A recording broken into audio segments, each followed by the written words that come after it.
Nama saya Ya. Nama saya Leonardo Yatipai dari Irian Jaya. Nah, di kabupaten mana kamu? Paniai. Hah? Paniai. Banyak. Kelas berapa sekarang? Baru naik kelas 6. Kelas 6 juga. Umurnya berapa? Ya. Umurnya berapa kamu? 12 tahun. 12 tahun, landom persis ya. Lantas yang dari ini Kalimantan sampai Kalimantan, ada? Kalimantan, coba ini. Dan dari Kalimantan ini, berikan. Dari Kalimantan mana? Kalimantan Selatan. Kalimantan Selatan. Sudah kelas berapa? Naik kelas 6. Kelas 6. Kelas 6. Kemudian sekarang daripada anak-anak ini ingin mempunyai cita-cita apa kelak kamu menjadi besar? Coba kamu. Wah, apa? Menjadi Presiden seperti Bapak. oh, bagus. Tapi presidennya itu hanya satu, ya dah, ya. Seluruh Indonesia presidennya hanya satu. Jadi harus direbutkan oleh 190 juta. Kamu juga ingin menjadi presiden? Ya. Ingin menjadi presiden juga? Ya. Ya, kalau tidak jadi presiden jadi apa? Jadi dokter. Dari dokter. Wah, bagus, dokter dibutuhkan. Sekarang dari antara anak-anak apa yang ingin menyampaikan sesuatu pada saya? Coba tanya. Nah, sana ini berbicara. Tanya, ini, berikan sana. Ya.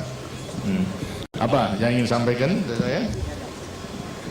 Nama saya Erwin Rahadi dari Nusa Tenggara Barat. Nusa Tenggara Barat NTB. Dari kabupaten mana? Dari Kabupaten Lombok Tengah. Lombok Tengah. Apa kamu mau menyampaikan apa pada saya? Saya mau nanya. Ya. Iya, Nanya boleh. aja, boleh. Iya, boleh nanya, boleh. Tidak usah malu-malu. Apakah orang cacat itu bisa jadi dokter, Pak? Dokter? Bisa. Kenapa tidak bisa?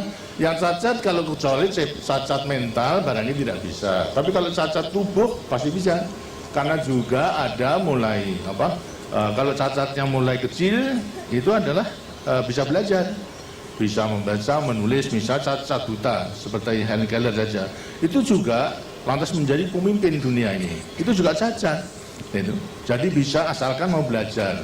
Lantas belajarnya ada huruf sendiri kalau orang mana toh? Orang cacat mata buta itu ada hurufnya sendiri. Jadi bisa gitu. Tidak perlu khawatir. Tadi ada anak-anak yang cacat tadi, ya, tidak perlu khawatir bahwa sholat cacat itu lantas tidak ada gunanya. Masih ada gunanya. Yang penting adalah semangatnya, semangat belajar, nanti semangat mengabdi kepada negara dan bangsa. Gitu. Dan semangat untuk menolong sesama manusia. Semuanya bisa dalam melakukan batas kemampuannya masing-masing. Karena itu mulai kecil harus sudah mempersiapkan dirinya mempersiapkan itu. Mas, ya, siapa lagi? Ya, coba. Nama saya Ruri Prihatini Lubis dari Sumatera Utara, Kota Madia, Medan. Ya, Horas. Horas ya. Pak, saya mau tanya, berapa jumlah penduduk Indonesia sekarang yang tinggal di garis kemiskinan? Kemiskinan. Jumlah. Seluruhnya 190 juta rakyat Indonesia yang masih hidup di bawah garis kemiskinan. Sekarang tahun 93 kita sensus itu masih 25 juta 900 ribu. 25,9 juta rakyat Indonesia. Dan banyak yang menempati kurang lebih 20.666 desa tertinggal. Masih banyak ada? Banyak, Pak. Tapi juga yang sudah kita entaskan daripada kemiskinan sudah banyak. Itu selama 25 tahun ini dari 60% sekarang tinggal 13%. 13% dari jumlah yang sudah lebih tinggi. Jadi sudah banyak yang kita tertolong, tapi masih ada yang juga belum menikmati pembangunan itu, masih hidup di bawah garis kemiskinan. Karena itulah kita memasuki Pelita 6 itu berjuang untuk mengentaskan mereka. Di antara anak-anak pun juga nanti bisa membantu di desanya masing-masing, ya. Nah, kita. Terima kasih, Pak. Ya, baik. Apa lagi? Siapa lagi? Ya, nih, kamu jadi presiden, kamu tanya lagi. Ya. Nama saya Andi Faisal Patadani, berasal dari Kabupaten Bone, Sulawesi Selatan. Oh, gitu Selatan. Saya mau tanya, sejak kapan Bapak bercita-cita menjadi presiden? Wah, ini ya. Sebenarnya kalau terus terang karena kehidupan saya dulu, Bapak dulu pada waktu jalan penjajahan sangat menderita. Sekolah aja dapat dikatakan mudah gitu. Satu desa itu yang sekolah hanya saya sendiri, lainnya tidak. Begitu pula mengenai keadaan dan kehidupan pada waktu itu memang tidak mudah. Tidak hanya sekolah, tapi untuk hidup sehari-hari pun juga susah. Tidak seperti sekarang, kamu itu sudah menikmati daripada hasil perjuangan dan hasil pembangunan. Cita-cita saya pada waktu itu hanya ingin berjuang saja, berjuang untuk membebaskan diri dari penjajahan. Dan telah berhasil, sekarang berjuang untuk mengisi kemerdekaan itu. Jadi terus terang saja, dulu saya tidak mempunyai cita-cita menjadi presiden, gitu. Nah, jadi hanya kemudian secara kebetulan, kemudian di tengah jalan berjuang ini, rakyat mempercayai pada saya untuk menjadi presiden. Itu jadi lain. Kalau kamu boleh cita-cita, tapi dulu saya tidak mungkin untuk bercita-cita menjadi presiden itu tidak mungkin. Gitu. Tapi toh di tengah jalan perjuangan Tuhan mengizinkan pada saya dengan dukungan rakyat saya menjadi presiden. Gitu. Ya? Terima kasih. Terima kasih. Lagi?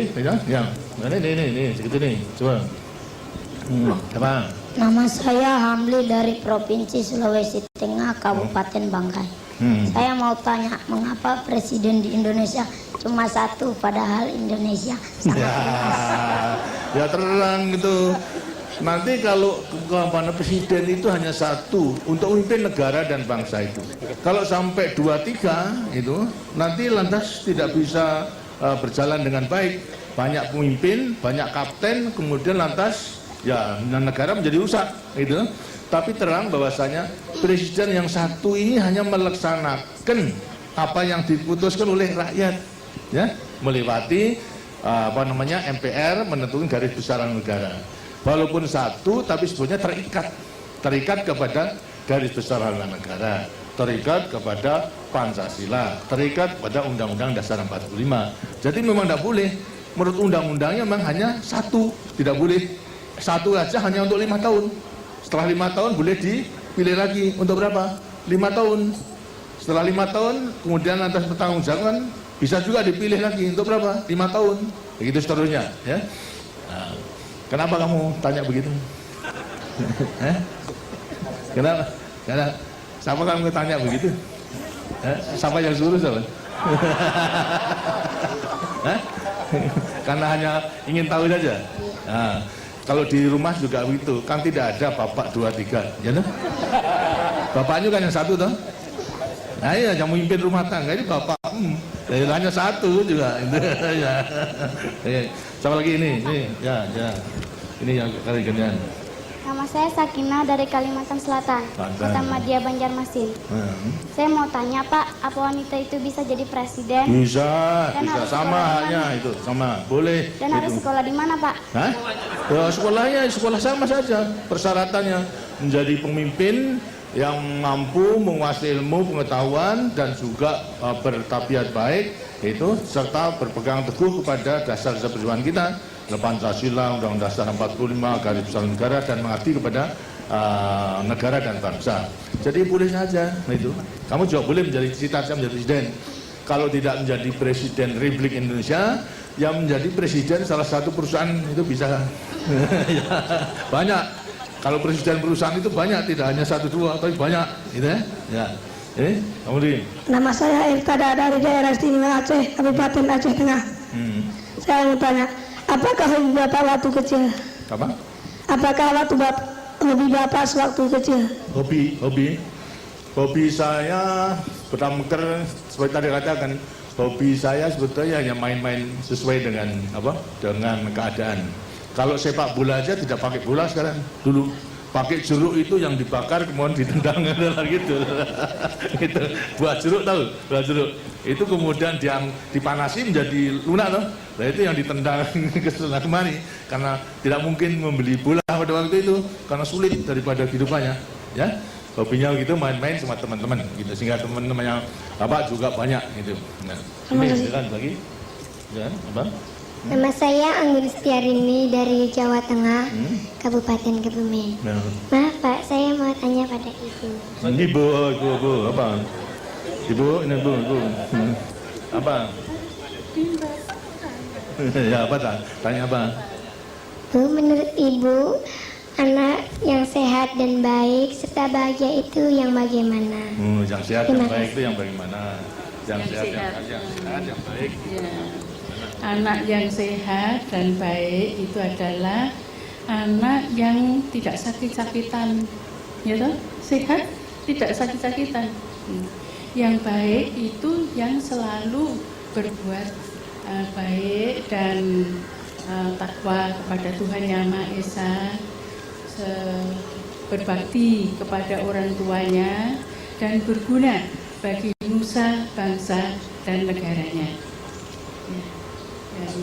Dan percaya pada diri sendiri untuk dapat melaksanakan segala macam pekerjaan maupun tugas apapun yang diberikan itu dapat dilaksanakan dengan baik. Ya. Terima kasih. Dari keinginan saya selalu cari kesempatan untuk balas budi kepada rakyat Indonesia yang baik itu. Nah sekarang balas budi itu saya nyatakan, saya wujudkan dalam rangka mensukseskan pembangunan itu. Ya, nah, baik, terima kasih. Saya kira sudah banyak. Nah ini dari yang Nama saya Sardi dari Sulawesi Tenggara, Kabupaten Kendari. Saya mau tanya, bagaimana cara merawat kesehatan yang baik? Cara merawat kesehatan yang baik. Yang baik itu tentunya Bapak dan Ibu juga akan beri petunjuk pada waktu kecil. Tentu harus dipatuhi, ya. Harus cukup makan, serta juga bergizi, tapi juga jangan berlebihan. Kemudian juga daripada larangan-larangan yang diberikan oleh Bapak dan Ibu yang mengganggu kesehatan juga harus dipatuhi. Jangan kemudian jangan makan terlalu banyak sambal, tapi sambelnya banyak, ya. Perutnya kemudian menjadi murus, nah, itu kan batin lantas menjadi sakit nanti itu. Nah, begitu kalau kemudian lantas pada ada rasa sakit, harus segera tanya kepada yang ahli, kepada Menteri Kesehatan, kepada dokter, maupun juga kepada teman-temannya itu yang sudah mengetahui. Jadi jaga dengan baik, makannya dijaga, kemudian juga istirahatnya dijaga, lantas juga kerjanya juga dijaga, terus ada keseimbangan namanya, ya. Nah, siapa lagi? Konser lagi, bentar lagi, ya boleh, dari Nama saya Leonardo